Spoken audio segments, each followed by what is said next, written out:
Hello అండి. అందరికీ నమస్తే. Welcome to my YouTube channel Geetha's Diaries. ఈరోజు మనం నేర్చుకోవడం గురించి నేర్చుకుందాము. నేర్చుకోవడం అనేది ఒక గొప్ప జ్ఞానం అండి. మనం నేర్చుకోవాల్సిన విషయం ఏంటనేది ఈరోజుటి వ్లాగ్‌లో చూద్దాము. మనం ప్రకృతి నుండి నేర్చుకోవాల్సిన విషయాలు చాలా ఉన్నాయి. మానవుడు ఎప్పుడూ నేర్చుకుంటూనే ఉండాలి. నేర్చుకోవడం అంటే మనం ప్రకృతి నుండి ఎలా నేర్చుకోవడమో ఇప్పుడు చూద్దాము. ఇప్పుడు పల్లెవాసులుంటారు, పట్టణవాసులుంటారు. పల్లెవాసుల నుంచి నేర్చుకోవడం ఏంటో ఇప్పుడు చూద్దాము. మానవ జాతిని 2 విధాలుగా విభజించవచ్చు. పల్లెవాసులు, పట్టణవాసులు. ప్రకృతిలో జీవిస్తున్న వారు పల్లెవాసులు.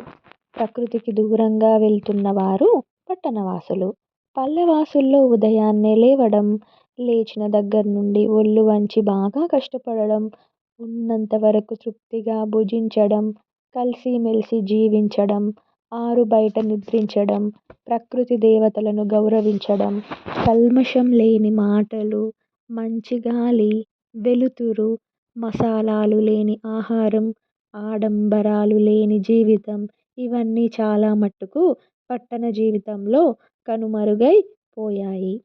మనము చూస్తున్నట్టయితే మనం పల్లెటూరికెళ్ళినప్పుడు అందరూ మనల్ని ఆప్యాయతగా పిలుస్తారు. ఎప్పుడొచ్చినావు?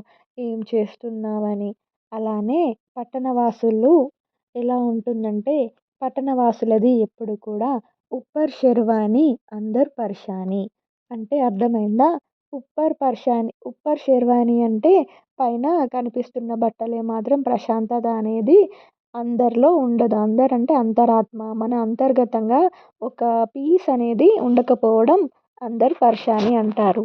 అర్థమైందా అండి? ఉప్పర్ షెర్వాని అందర్ పర్షాని అంటే కనుక పట్టవాసులు పల్లెవాసుల నుంచి ఎంతో నేర్చుకోవాలి. పట్టణంలో అయితే ఎలా ఉంటుంది? పొద్దున్న లేవాలి, జాబ్‌కెళ్ళాలి, వంట చేసుకోవాలి, మళ్ళీ రావాలి, నెలాఖరులో ఈఎంఐ కడుతూ ఉండాలి. ఇదే టెన్షన్ ఉంటూ ఉంటుంది. అదే పల్లెటూర్లలో అయితే వ్యవసాయం చేస్తారు, పొద్దున్నే లేస్తారు. వాళ్ళకి ఇట్లాంటి మానసిక వేదన అనేది ఉండదు. అండ్ దట్ టూ వాళ్ళు నేచర్‌కి దగ్గరగా ఉండడానికి ప్రయత్నిస్తారు. వాళ్ళకి మానసిక ప్రశాంతత కూడా చాలా బాగుంటుంది. మరి నేర్చుకోవడం అంటే ఇప్పుడు మనము జంతువుల నుండి కూడా వృక్షజాతి నుండి కూడా, స్త్రీల నుండి కూడా మనం నేర్చుకోవాల్సిన విషయాలు చాలా ఉన్నాయి. అవేంటో ఇప్పుడు చూద్దాం. జంతు, వృక్ష సామ్రాజ్యాల నుంచి నేర్చుకోవడం. మానవుడు జంతు, వృక్షాల కంటే తాను చాలా గొప్పవాడు అని భావిస్తున్నాడు. కానీ మానవుడు చాలా చాలా నేర్చుకోవాలి. అదేంటో ఇప్పుడు చూద్దాము. వృక్షజాతి. వృక్షజాతి నుండి మనం తెలుసుకోవాల్సిన విషయాలేంటో ఇప్పుడు చూద్దాం. మంచి గాలిని అందిస్తూ జంతు ప్రపంచ జీవన మనుగడలో ప్రధాన పాత్ర పోషిస్తుంది ఈ వృక్షజాతి. సకల జీవులకు అవసరమైన ఆహారాన్ని, ఫలాలను అందిస్తుంది. వర్షాలను కురవడానికి అనువైన వాతావరణాన్ని కలుగజేస్తూ ఉంది.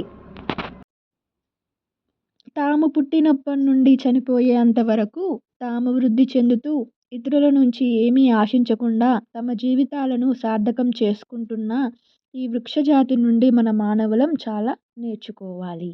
మానవజాతి వృక్షజాతి నుంచి నేర్చుకోవడానికి ఎంతైనా ఉందని ఈ పాటికి అర్థమై ఉంటుంది. కనుకే మనకంటే అన్ని రకాలుగా గొప్పవారైన మహాయోగులు మనకు ఎన్నో రకాలుగా ఆ విషయాన్ని చక్కగా చూపించారు.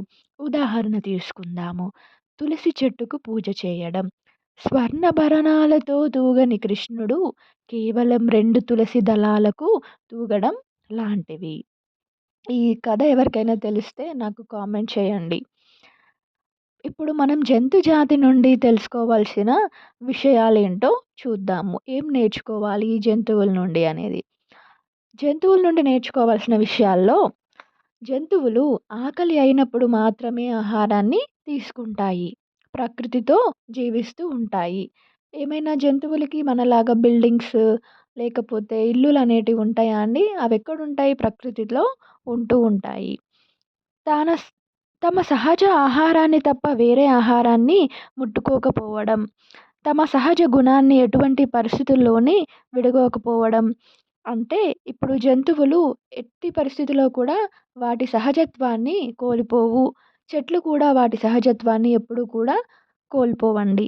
ఆ జంతువులైనా, ఈ చెట్లైనా కానీ వాటి నుండి నలుగురికి పడే విధంగానే ఉంటాయి తప్ప, వాటి కోసం అవి ఏమీ కూడా తీసుకోవు. ఇదే మనం తెలుసుకోవాల్సిన గొప్ప విషయాలు వృక్షాల నుండైనా గానీ, జంతువుల నుంచైనా కానీ. ఇదే నేర్చుకోవడం. ఇది మనం నేర్చుకోవాల్సిన విషయాలు. ఇప్పుడు స్త్రీ జాతి నుంచి ఏం నేర్చుకోవాలో చూద్దాము. మానవ జాతిని 2 రకాలుగా విభజించవచ్చు. ఒకటి స్త్రీ జాతి, రెండవది పురుష జాతి. స్త్రీ జాతి ప్రకృతికి దగ్గరగా ఉంటుంది. అందుకే స్త్రీని ప్రకృతితో పోల్చారు. స్త్రీ జాతి నుంచి పురుష జాతి ఎప్పుడూ నేర్చుకుంటూ ఉండాలి. వాటిలో ముఖ్యంగా శరణాగతి తత్వం అంటే తనను తాను కోల్పోవడం కదూ. సర్వార్పణం, అహం రహిత భావన, వినయం, ప్రేమ, దయ, కరుణ, సాహసం, నేర్పు ఇవన్నీ కూడా మనం స్త్రీలలో చూస్తా ఉంటాము. స్త్రీని గౌరవించడం మనం నేర్చుకోవాలి. స్త్రీ ద్వారా మనం ఎంతో గొప్ప విషయాలు నేర్చుకోవడం అనేది తెలియాలి మనకి. ఇవి మనం నేర్చుకోవాల్సిన గొప్ప సత్యాలు. ఇప్పుడు మనము వృక్షాల గురించి నేర్చుకున్నాము. జంతువుల గురించి ఏం నేర్చుకోవాలో చూసాము. స్త్రీల నుంచి ఏం నేర్చుకోవాలో చూసాము. ఇంకా ఏ రోజుకు ఆ రోజే జీవించాలి. ఈరోజు కార్యక్రమాలను రేపటికి వాయిదా వేయకూడదు. వాయిదా వేచినచో దాన్ని తమోగుణం అంటారు. రేపు చేయవలసింది రేపే చేయాలి. ఈరోజు చేయవలసింది ఈరోజే చేయాలి. తొందరపడడం అనేది అతి. ఇవి నేర్చుకోవాల్సిన విషయాలు. Thank you.